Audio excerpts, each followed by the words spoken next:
Hello, Joe here from Infiniti of Tacoma. Today I'm going to tell you about this beautiful 2020 Toyota Supra. This is the premium model with the driver's assistance package. We have the original build sheet on this one. I'm pretty new to the brand new Supra. I started my automotive career at Toyota, so I'm a little bit more familiar with the oldest Supra, but I was happy to familiarize myself with the newest Supra that's finally returned to the Toyota brand after a long time. So this is the upgraded premium model. So there's a regular 3.0 Supra, then there's the premium, which comes standard with leather interior. This one has the optional driver's assistance package, giving you dynamic radar cruise control, blind spot monitor with rear cross traffic alert, parking sensors with emergency braking function. So that's some of the info about this one. This one's a local one-owner clean Carfax vehicle. I purchased this from the West Hills Motor Group in Bremerton. It was actually at their Toyota store, and it was for sale as a certified pre-owned vehicle. But I'll let you in a little secret about the car business. Maybe it's not a secret, but generally, for whatever reason, if a car doesn't sell, usually in a bigger dealer group in 60 days, they are looking for an exit strategy. They want to sell it. They don't care if there's a worldwide pandemic. They don't care for whatever reason, but generally they have a rule. It's like, once a car is 60 days old, we need to sell it and move on and try something else. So that's where I come in as a used car manager. My job is to keep our dealership supplied with nice, beautiful cars, and I've purchased some vehicles from West Hills Motor Group before. Generally, we like to buy more high-end vehicles at Infiniti of Tacoma since we're a luxury franchise, so they often call me on like Mercedes, late model Audis, things that they might not necessarily sell in their lot. But they called me on this one. I gave them a number, and we're happy to have it. This one only has 7,139 miles. Unfortunately, since we're not a Toyota store, we can't sell it as certified pre-owned, but obviously it did pass the certified pre-owned inspection, which shouldn't be too surprising. 2020 with 7,000 miles shouldn't have any issue passing any sort of inspection, especially a certified pre-owned inspection. I was actually a little bit curious about the Supra when I first read about its development and how it was basically co-developed, or BMW paid a pretty heavy hand in helping design the Supra. It's largely based on the BMW Z4, the engine, transmission, a lot of suspension components, and some interior knobs and buttons is straight from BMW. I grew up at a Toyota store. I absolutely loved the original Supra, so I was a little bit concerned about it being based off a Z4, but the more I thought about it, and when I had a chance to get behind the wheel and drive it, and then read some automotive publication reviews of the Supra, my mind started to change.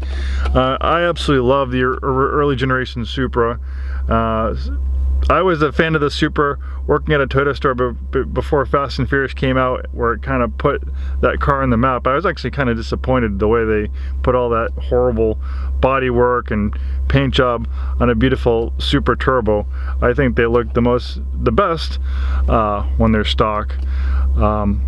So why did Toyota go to BMW? Why didn't they develop a car all the way from the ground up by themselves? Well, it costs a lot of money to manufacture a vehicle, and BMW has a reputation for making pretty amazing sports cars.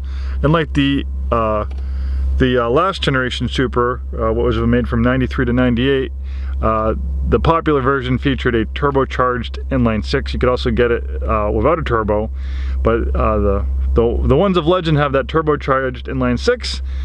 This has a turbocharged inline 6. In fact, BMW is one of the only manufacturers these days that makes an inline 6-cylinder engine. So Toyota thought it was pretty important. They actually thought it was pretty much non-negotiable that the Supra should have a turbocharged inline 6 like the Supra of legend. And this one has it, and it's a beautiful sounding engine. So here we have a button, and that's the drive mode selector. So there's two modes. There's sport mode, and then there's regular mode. So on sport mode, it's going to change the sound of the exhaust. It's going to change the settings on the limited slip differential. This one has adjustable suspension dampers. It will change that. So you can hear now, the exhaust is in sport mode. It's a little bit louder. You hear a little bit more of that snap, crackle, and popping. Then we change it over to standard mode. And you can see it quieted down quite a bit. Lots of safety features, especially with the driver's assistance package. Forward collision warning, lane departure warning, steering intervention, blind spot monitor. Also has a parking camera, parking sensors, a navigation system, electronic parking brake, really nice carbon fiber trim. This features a ZF 8-speed automatic transmission. In sport mode, I was really impressed by the way it shifts. The upshifting and downshifting is very quick, very aggressive. And you can take control of the gear shifting yourself with the steering wheel paddle shifters, but honestly, the car does a great job handling itself. I'm a manual transmission enthusiast, so I would like to see this with a manual gearbox, but automatic transmissions are so efficient these days. They actually give better performance and better fuel efficiency than manuals, and that's why we see a lot of manual transmissions disappearing. For instance, I think Lamborghini doesn't even offer a car with a manual transmission. I think Ferrari's pretty much the same, and a lot of my favorite Porsches are seeming to disappear with manual transmissions too. So absolutely beautiful body. It does have a lot of BMW mechanical bits on it, but the body, the exterior styling is distinctly Toyota, and you can see it's heavily influenced by the previous generation Toyota Supra.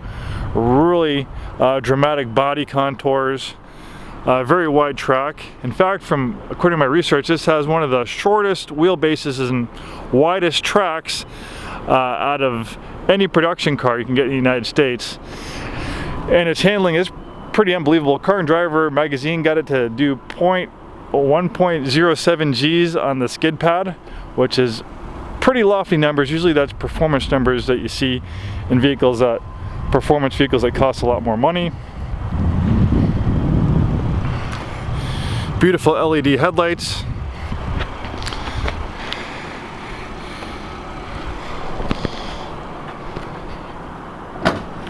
For our power plant, we have a turbocharged inline 6, 335 horsepower, 365 pound-feet of torque.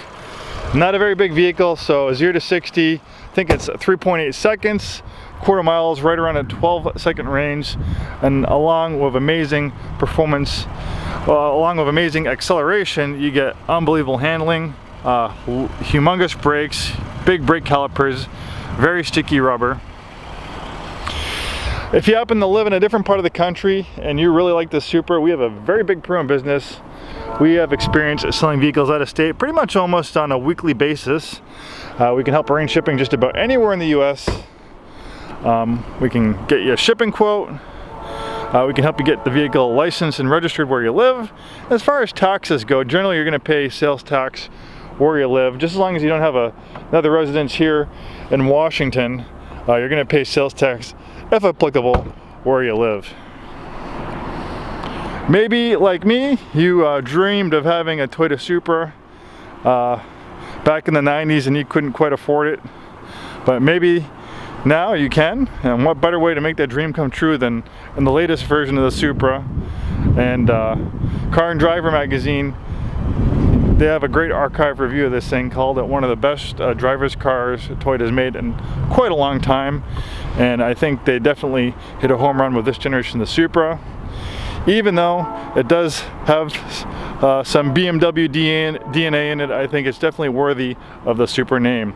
Thank you so much for taking the time today to watch this video. Hopefully we see you soon, and have a wonderful day.